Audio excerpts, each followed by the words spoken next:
And welcome live to the studio, everyone, for Small Biz Matters with Alexi Boyd. Thank you for joining me once again.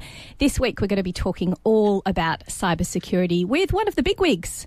We've got Cisco Systems in the room today. Steve Morris is here to join us. And I'm really excited about talking about this topic because it's something that we don't really think about in small business, and we should give it more consideration. But I guess when you hear Steve speak, you'll realise what little consideration we do and how dangerous that can be for your business. Now, I don't want to put the fear of God into everyone, but the fact of the matter is it can completely decimate you and take you down for weeks, months, even completely crash your business altogether. And the reason for that, of course, is because we're so heavily reliant on our computers, our technology, our internet, our emails. I mean, we all kind of have a bit of a panic attack if we drive through an area that doesn't have decent internet connectivity. Imagine what it's like when you're completely debilitated and unable to contact suppliers or consumers or your clients or even anyone to get some help. And so it's a good idea to arm yourself with some knowledge and some understanding about what you can do on a practical level to support yourself and protect yourself against cybersecurity. So a lot of us don't know what to expect when it comes to what's going to happen if we do get attacked. What does it even look like? What do we expect our systems to do? How will they react to that? And many of us don't have a management IT consultant in our armoury because it's not something we have on staff or on hand, and it's not often until we really hit the panic button that we start to engage with the experts. But we're all vulnerable. So today's guest is going to shed some light on this, what to expect, how to deal with it, how to start protecting your business now, is Steve Morris, the Director of Security at Cisco ANZ. Thank you so much for joining us today. Thank you. Thanks for having me. Now, your expertise at Cisco is dealing with cybersecurity. Does this mean you eat, sleep, live and breathe it every day and really understand it back to front and inside out? Well, look, having 3 children, I have to know a lot about protecting them from your assets. All the bad things. So they're my assets. But from a professional sense, it's really about ensuring that we give people the awareness and the tools that they need to actually understand and then also to implement some strategies to protect their business. But also, it's not just about protecting their business, it's about protecting their customers. You know, we've heard a lot about organisations that lose our data. And so we have an expectation that an organisation will keep our data safe, our credit card details, our email addresses, our rates, all those sorts of confidential, date of birth, all that sort of stuff. And that's exactly right because, and there's actually regulations now that kicked in, I think it was a couple of years ago, that said if you hold any data on anyone, and that is actually a name and an email address, that is considered confidential data, that you have to have systems in place to protect it. Now, that, of course, as you said, your relationship with your client is really important. And we've seen the big boys, the Yahoos of the world, and even banks to some extent lose data and have these infringements. But we have to remember that this can also happen to us as small businesses. And we are, as you said, we're the holder of all of this information. So let's talk a little bit about generalised the security threats to small and medium business and what does it actually mean for the businesses themselves, but for the economy as a whole. Well, Australia has a very large, volume of SMB businesses, so it's kind of like, a key backbone of the Australian economy. So, critical to the successful economy in Australia. And if we look at cyber attacks on small business owners, it's on the rise, and it's going to continue to rise. And over half of Australian SMBs have been a victim to some form of cyber attack. Half. Which is phenomenal when you think about it. Yeah. And you look at it globally, about 53% of businesses in an annual study that we did have experienced some form of cyber attack. So that was in 2018. Our cybersecurity benchmark study, said SMBs have 53% of them have been compromised. These are alarming numbers. Not saying that all of them were, taken down and compromised completely, but they have had some form of attack. So let's talk about what form that those can come in, because obviously that 53% is quite a stunning figure. Does it mean everything from, they've had their website looked at the back end, or they're starting to get a bit of spam? What do you consider to be part of that 53%? So it could be through many different types of methods. It could be spam, it could be denial of service, which is when somebody wants to take down your business's function and your website. Which is one of the worst ones. But it could be sending specific emails like ransomware to take data and trick you. And just give you some stats that there's lots of different threats out there, but we got to be focused on,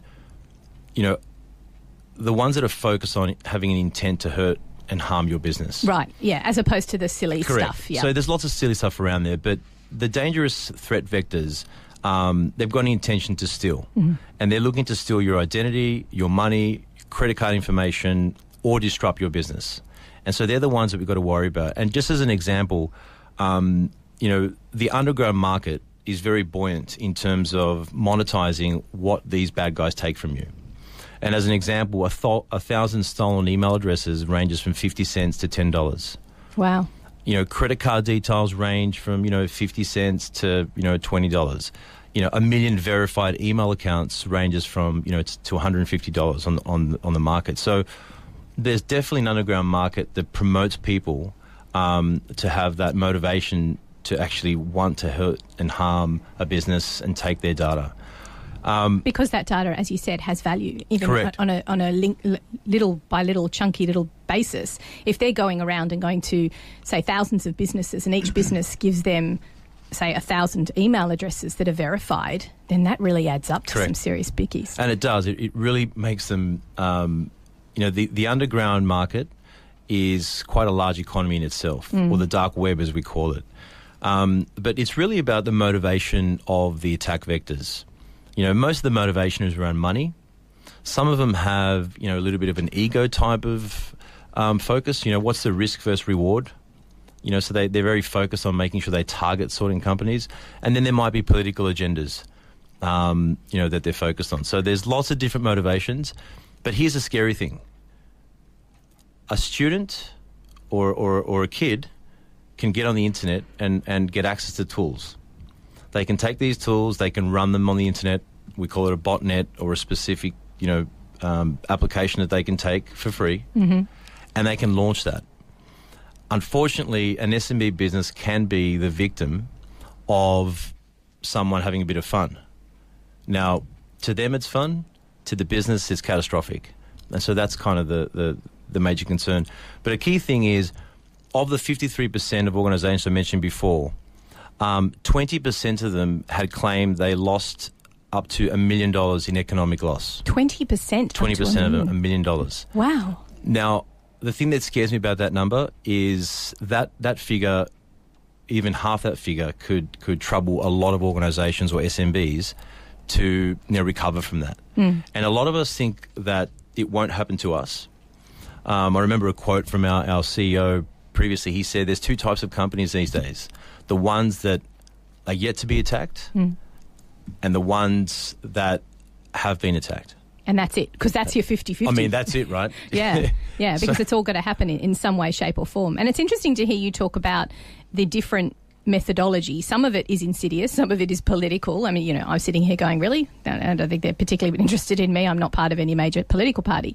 But there's a lot of different reasoning behind it. And the fact to hear you talk about those pieces of data to be monetized, and that we're working against bots here who are just gathering this data that we verified ourselves. We're the ones that verified it and made it of value.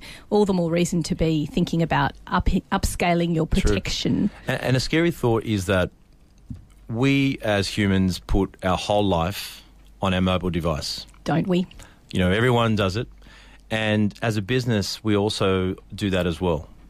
And so we're very susceptible to be, compromised and having our data stolen, or somebody having access to our entire life or your entire business. When I go out there and do presentations, I often talk to small business owners, and it's amazing the level of experience and intelligence that's sitting in the room. But I'll say to them, okay, just pop quiz, quick survey. How many people here have got a thumbprint Touch ID before you open your mail? Any of your emails? Okay, put your hands down. How many of you who don't have that also receive emails from your accountants? Because if you're getting emails from your accountants, included in that email will be an attachment that has your tax file number, your date of birth, your name, your address, all of your highly confidential emails, and you haven't protected that by a simple, very annoying Touch ID just every time you open your phone. It's not just about opening your phone. It's also about opening that email. You've got to have that sort of second level of protection. Yeah, that's very true. I mean, the threats, there's two types of threats, right? There's the targeted cyber intrusions, which is kind of like, external adversaries who want to steal your data. And then there's things like ransomware that want to destroy your data and prevent, your business from functioning or your networks from functioning. But then there's the malicious insiders, which you also have to consider.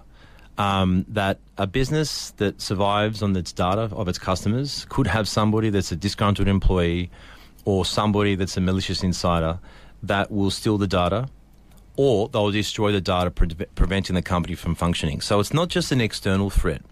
It's now become an internal threat. And so we look at, as I said before, there's malware, which is software that, will damage your computer in the form of a virus or spyware. So those ones there we can kind of rectify with certain tools. But then there's ransomware that brings in the human element. Do I click or do I not? And if I do click or do I pay? Yeah. But that's the second part of it. So when you do click it, you may be tricked into, it looking like it's come from your accountant.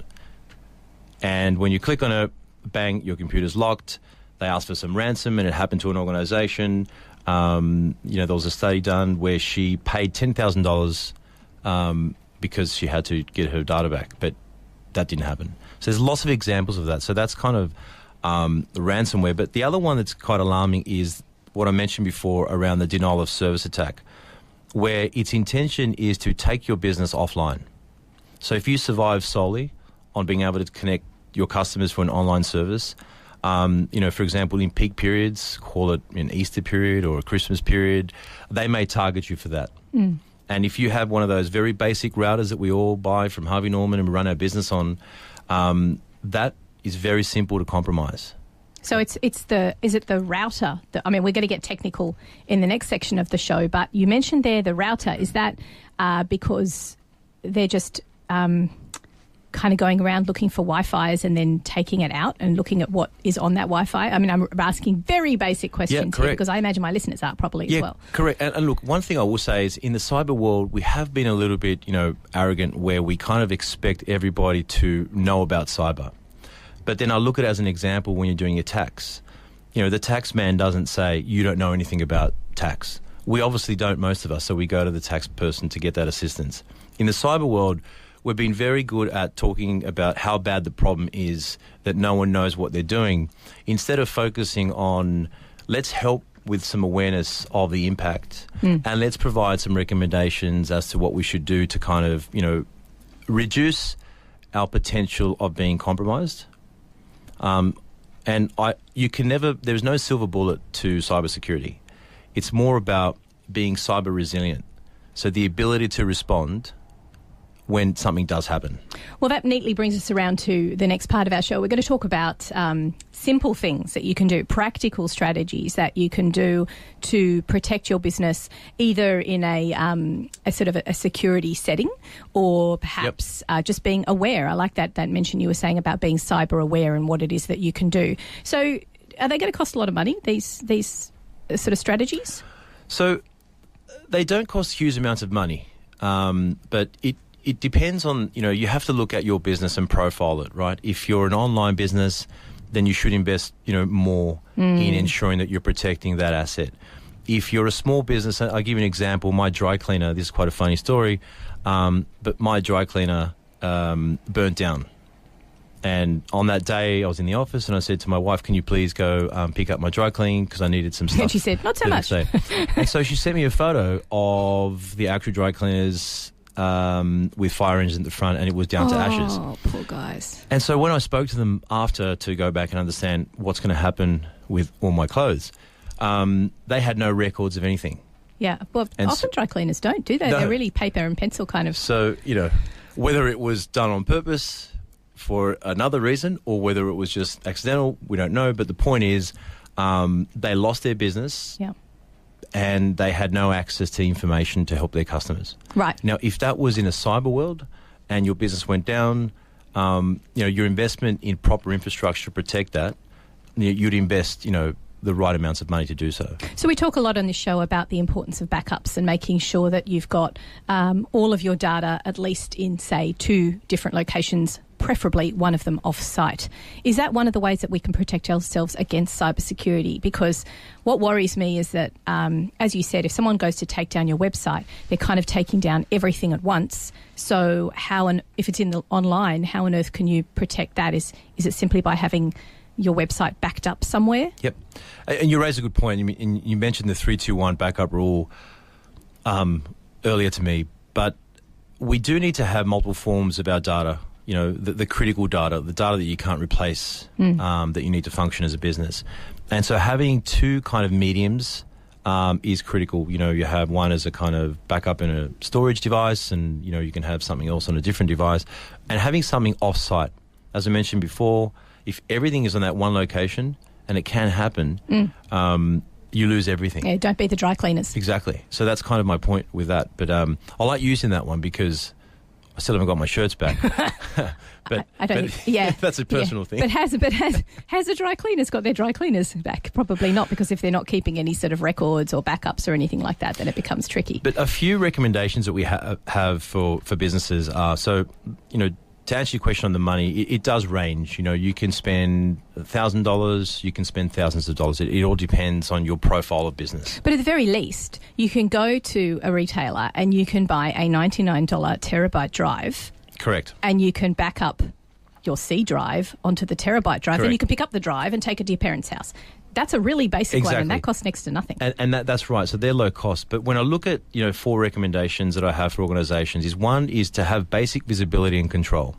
And what I mean by that is you can subscribe to certain platforms, and I won't name drop here, but you can subscribe to certain platforms that do a lot of the filtering of malicious sites for you. Right. So, and I look at it like... Cisco does it, don't you? You so offer Cisco that as Umbrella one of your services is the platform that does that. And yes. You think of it as when it rains, the first thing you pull out is your umbrella to protect yourself from the rain.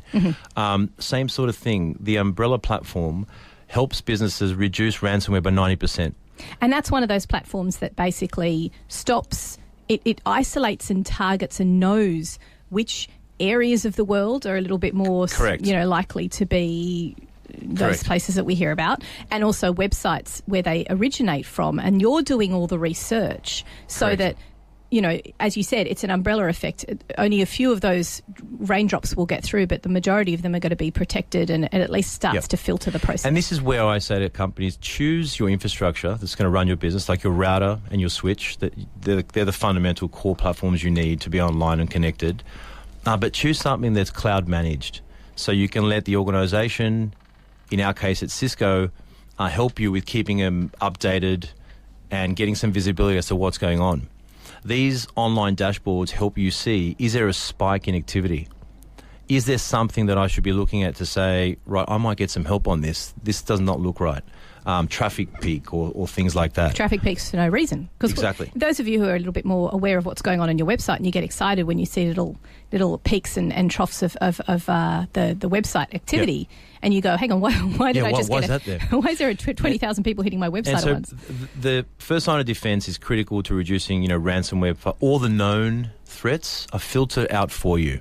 So you can reduce by 90%. So then we're down to the equation of the next 10%. And so then what I talk about to organisations is you should always patch your software, accept the updates on every hardware and piece of software you have. I know it sounds something that's very, very basic. Isn't it annoying? And it happens all the painful. time, and you're almost doing it daily. But those patches are there by the software companies to protect you against any attacks that might be coming. Essentially what a patch is so there's software updates, yes, you get new features, but every software has bugs or vulnerabilities in them, and hardware has that as well. It's inherently built into them, because as you build something, someone's always going to find a way in. So it's a race, the good guys and the bad guys, but unfortunately there's a lot more bad guys than good guys in this equation.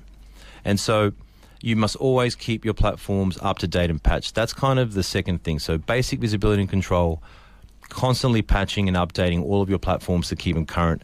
And that reduces your surface area for attack. Just being current is one of the best things you can do. The other thing that I talk about to organizations is passwords. The keys to the kingdom, so to speak. I'll give you an example. People always say to me, my password that I use for my business is really, really complicated. I'm like, okay, so just hear me out for a second, I say to them. let's say you log on to myfitnesspal.com, who was compromised, and you use, let's say your organization's called Company X. So your username is smorris@companyx.com, and then you have your password for your corporate or your company or your SMB business. Then you go on to MyFitnessPal. Use the same username and use the same password. Now, MyFitnessPal has just been compromised. So what's happened there? What you think is secure has just been taken from someone else that lost that data and intellectual, information, and hackers and attackers can use that to correlate and attack your organisation or your business. So with that, are you a fan of some of the pieces of software that are relatively easy to use and buy these days, which will generate a new gobbledygook password and then store it for you? So I, for example, recommend to my clients that they use LastPass. Big fan, love it. I think it's fantastic. And if you lose your master password, you're stuffed. You can't get in. So don't lose that master password. Don't lose the master. Don't lose the master. So look, there's lots of ways and processes, but the first thing I'll say is definitely use tools like that. I use one myself because we have so many passwords these days, all the applications that we use. But the key thing is to ensure you use numbers, letters, different, capitalization, and then some characters, and make it long. But other people use different techniques, whatever you like, in terms of going to a book, finding a page, and taking a sentence or, a part of that page, using that as your password. Just make it hard. And make it long. I like what you said there. Don't make it like 6 digits. Because I can run tools that can scan the internet, right now, and I can go and find vulnerable devices. And then I can run... In the area? Well, I could do it here. I mean, I've even shown people where I access webcams that haven't been protected, and I can look in their warehouse. What? I mean, these are things that are done to a hobbyist. But if I had intentions that were different, it's so easy to actually get access that now I'm going to go all the way, and it depends on my level of interest and my intention. Yeah. Yeah, and that's where the human element comes in. Exactly. So, the passwords, and we've already spoken about backup. Yes. You must be able to recover in the event of being compromised. Well, in the event of just something burning down, I think by the sounds of it, if you've got everything in one place, including all of your data, and your cloud's been compromised, then that sort of takes things to a different level. And that's what we have to all consider. Look, we're going to take a break here on Small Biz Matters. You're listening to Triple H and across the community radio network around Australia to Small Biz Matters with Alexi Boyd. We'll be back after this. So today we are talking to Steve from Cisco, and he's educating all of us small business owners on how to reduce risk and understand cybersecurity really at a really base level, and what you can do, what strategies you can implement. Just before the break, we were talking about what the risks are, not just to ourselves as small businesses, but actually to the economy as a whole. And we also discussed ways that you can implement certain strategies in your business just to help yourself out, and they don't have to cost a lot of money. And don't forget about the golden rule, 3-2-1. Just remind us, Steve, what is that 3-2-1 rule again? The 3-2-1 rule is just a concept of making sure you have 2 copies, on different mediums on site, and then 1 in a different location, just in the case of destruction or something like that. Yes, in the case of fire. Yep. If we think of everything as fire and everything just being completely destroyed, then I think you almost have to have that mentality when you use cybersecurity as well, because that is the reality that some people who are attacking you maliciously, not just for fun. I can't believe you used the word hobbyists before. So really? Yeah. Some people go, in my spare time, I hack businesses. I mean, unfortunately, a lot of organisations, if we look at some of the major threats that were out there, like WannaCry and NotPetya, What's that? Which was a ransomware attack. Right. That caused $10 billion worth of damage to the economy. Which economy? Oh, the global economy. Whoa. So NotPetya was targeting, I guess, governments versus governments, but I won't go into too much detail there. But the byproduct of it was that it leaked into other organisations. That's right. And Maersk Shipping was one of those victims who was completely dead in the water. Now, dead in the water is a concept when, your boat does not function, does not move. They had that problem across all their shipping fleet. Are you kidding me? Because the ships just stopped moving? Were down. Whoa. Well, they couldn't actually function as a company to guide their ships and do what they needed to do. So all their containers were basically stationary. And all of those containers, of course, will affect small business. There is stuff moving around. There is commodity. There is all those things that are going to affect those little businesses. So for us to sit here and be head in the sand and think, well, all we hear about is political parties being attacked or governments being attacked by other governments. The reality is, if you have any government contracts and that particular government organisation or that part of the government shuts down, well, guess what? You're kind of as stagnant as well. So the economy is a real trickle-down effect, isn't it? Correct. And it's a major thing. Like cyber war is a real thing. Cybercrime is a real thing. And it's really about awareness of, how do I minimise myself to be kind of, likely of being attacked. What was that 80s movie with Matthew Broderick in it where he had to play chess with the supercomputer as to whether or not... War Games, that was it. Yes. So we're back at War Games, we're back essentially. At War Games. But it's not chess anymore. A lot of what we see is being kind of shown in some movies, right? So Back to the Future. Indeed. So let's talk about management consultants, because this is a group of organisations that you work quite closely with at Cisco, which is great to see because they are small and medium-sized businesses themselves, and they are on the ground supporting small businesses. And really, in our minds, we should be having accountants, we should have business advisors, we should have lawyers, and we should have management IT consultants, because they're the ones that are going to support us through this time of need with cybersecurity. So what should people be asking when they're engaging with a good management consultant, in your opinion? So the first thing when you engage with a consultant or an integrator or a reseller, as we call them, to help your SMB organisation, excuse me, is to ensure that they have the right credentials. And by that, I mean, they've got certifications in the cyber field and they're evident. You can see it on their website, but they actually have specific certifications. Like Cisco, we have cybersecurity certification. So if they have that on our website, you can assess if that company has done the work to actually get certified. And that's very important, because when an organization gets certified, there's certain things they must have in place, and there's certain exams and skills and all those things they've got to adhere to. So you go with someone that's trustworthy, firstly, certified, they have the qualifications in multiple different vendors, not just Cisco, and, you can see that they've got the expertise. And so what you kind of ask them for is an assessment of my business and a bit of a risk profile. Looking at my business, they'll look at, the nature of your business, how you transact, what data you hold. Then they'll look at kind of assessing, what's your risk factor. And then they'll give you a bit of a view to say, in these areas, you're high risk. In these areas, you're kind of low risk. And then they'll also gauge which things need to be remediated.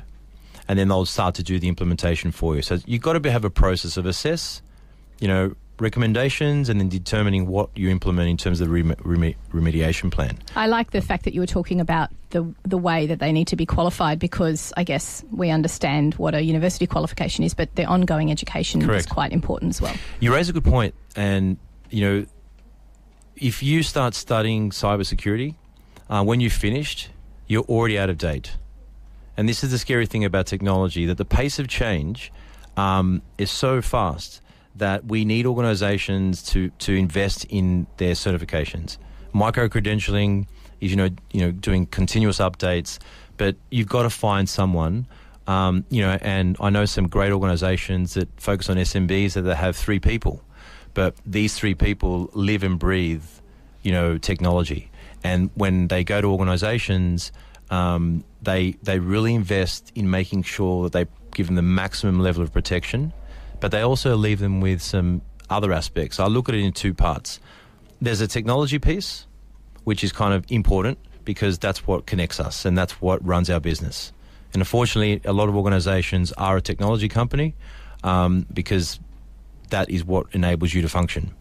But the people and the process is also very important. Yeah, let's talk about that a little bit, because you mentioned at the beginning of the program, and honestly not something that I'd ever considered, or I don't think I've ever heard anybody talk about, is the cybersecurity risk from within. Yes. So obviously that becomes a bit of an HR personnel thing, but are there any top tips that you can give to small businesses that they can do to protect themselves? You can't, it's sort of, I always say with HR, you're not protecting yourself against the people who are there now, it's against that horrible person that's coming.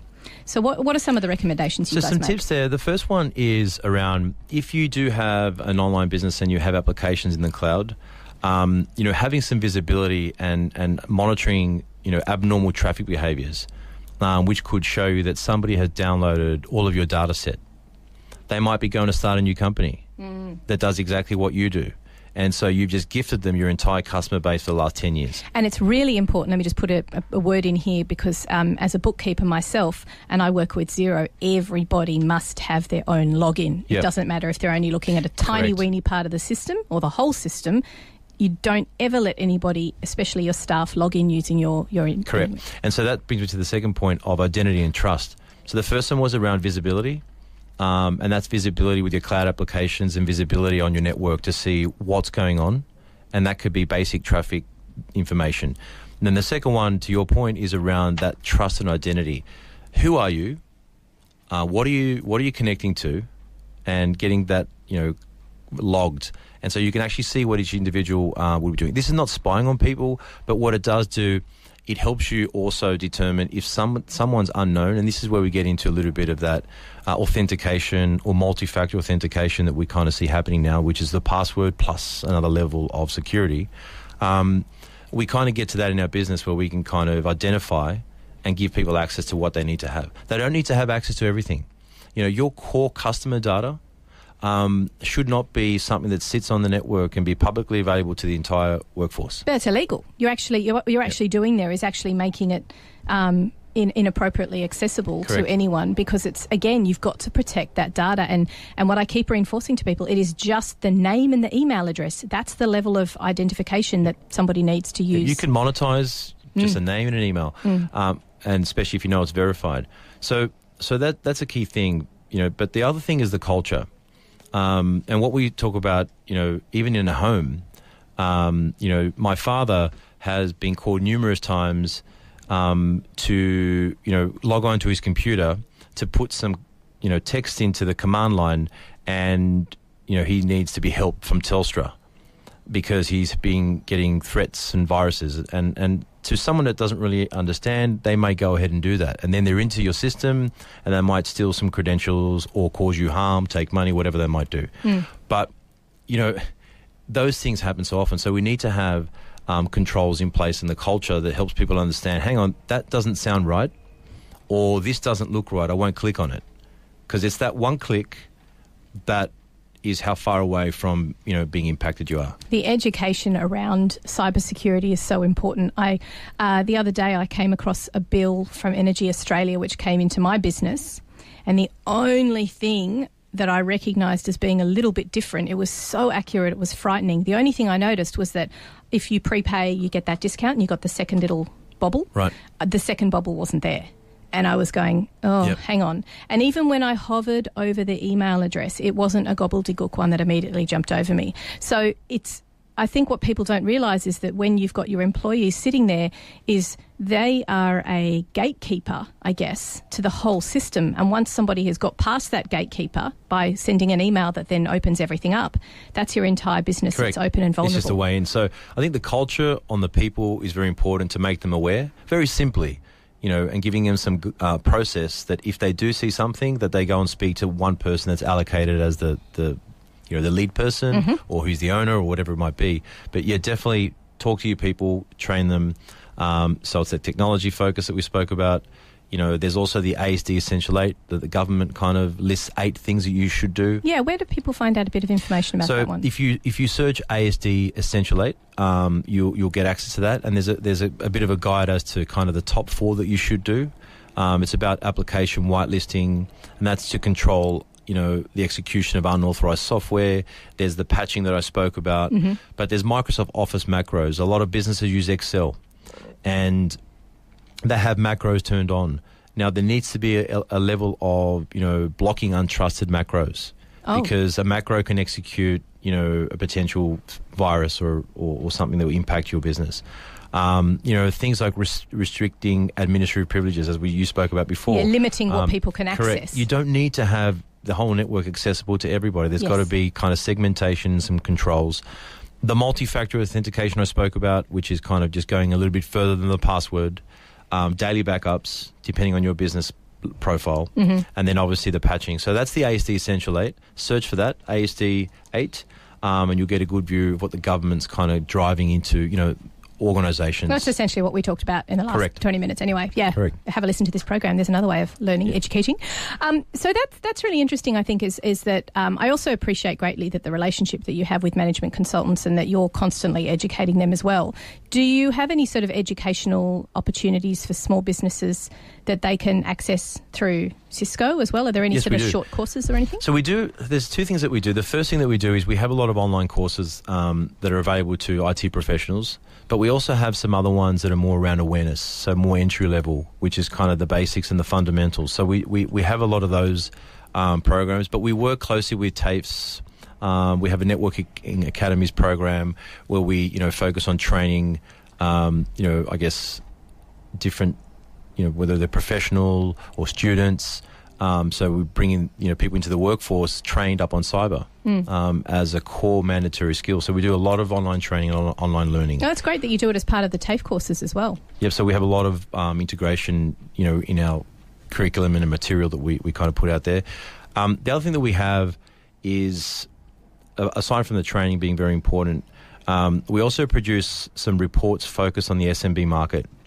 Now, these ones are pretty important because what we do is we take a very large sample from, hundreds of thousands or thousands, depending on the report that we do.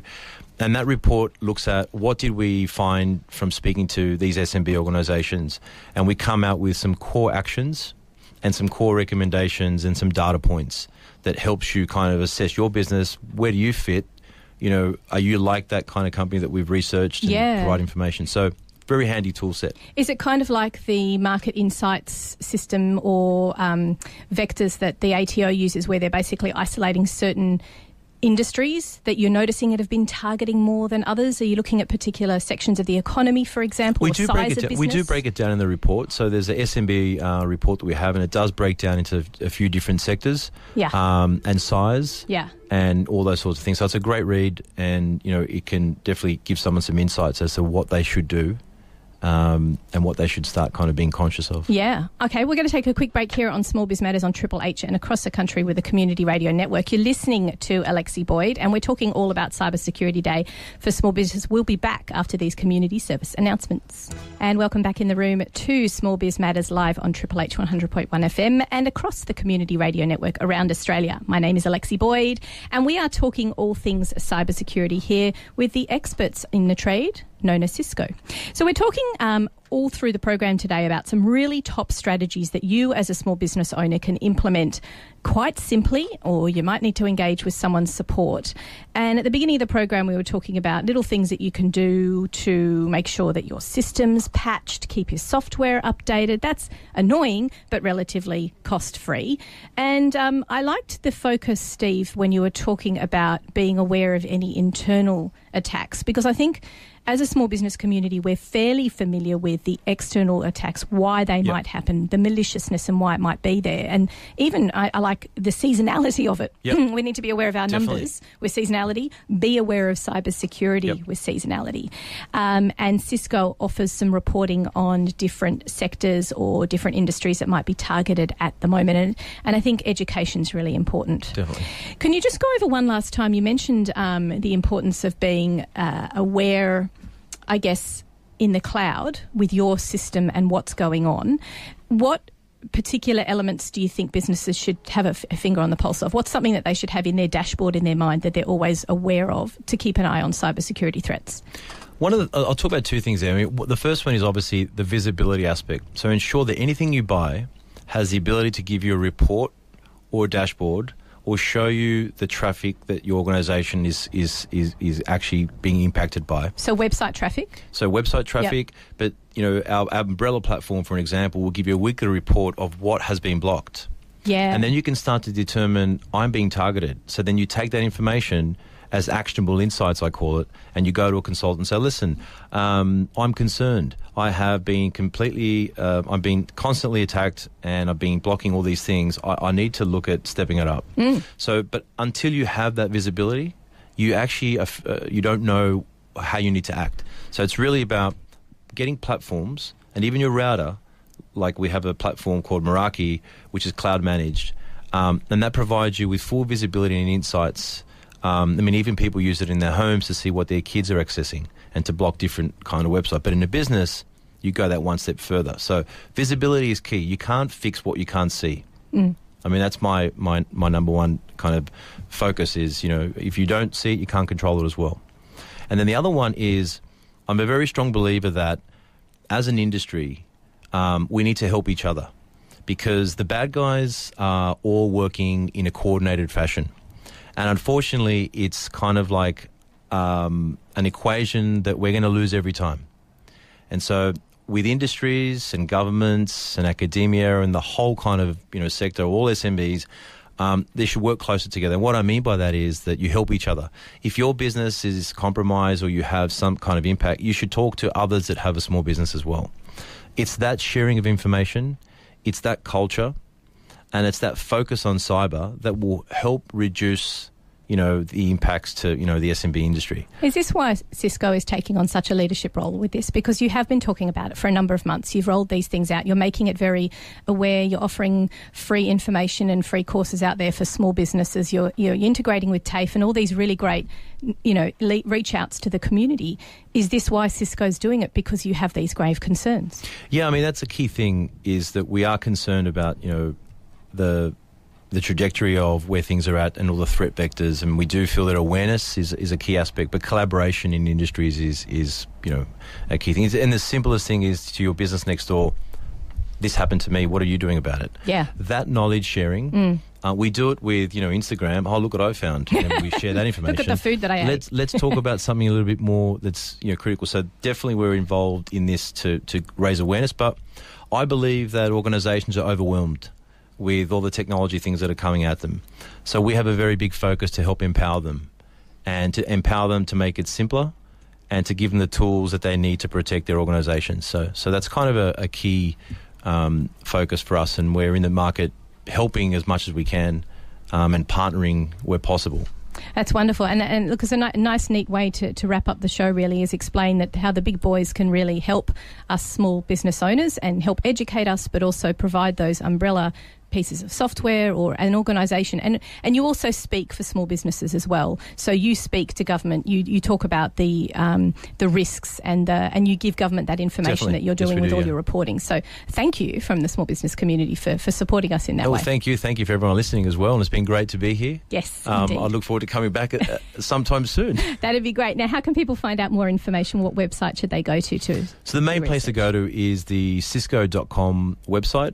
And there's a security landing, but we also have some SMB-specific landings as well. So if you search on the cisco.com website, security, but then we also have specific SMB-focused material there as well. Excellent. So make sure you have a look at that and get knowledgeable and get educated, which is what we're all about here on Small Biz Matters. Thank you once again for coming on the show.